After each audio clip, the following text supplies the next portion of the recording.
রেলগাড়ির কামরায় হঠাৎ দেখা, ভাবিনি সম্ভব হবে কোনো দিন। আগে ওকে বারবার দেখেছি লাল রঙের শাড়িতে, ডালিম ফুলের মতো রাঙা।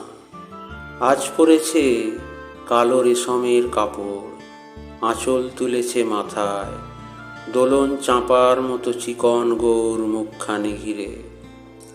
মনে হলো কালো রঙে একটা গভীর দূরত্ব ঘনিয়ে নিয়েছে নিজের চারদিকে, যে দূরত্ব সর্ষে ক্ষেতের শেষ সীমানায় শালবনের নীলাঞ্জনে।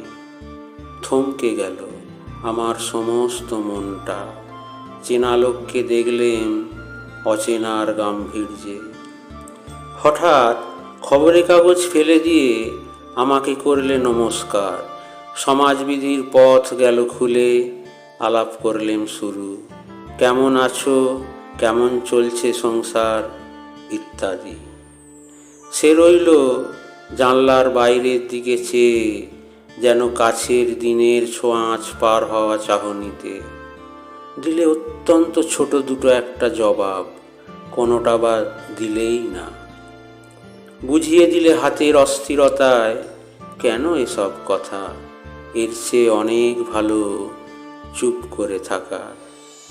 আমি ছিলাম অন্য বেঞ্চিতে ওর সাথীদের সঙ্গে।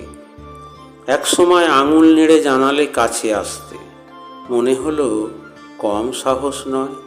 বসলুম ওর এক বেঞ্চিতে।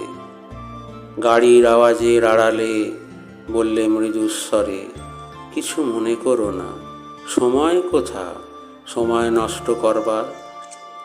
আমাকে নামতে হবে পরের স্টেশনে, দূরে যাবে তুমি, দেখা হবে না আর কোনো দিনই।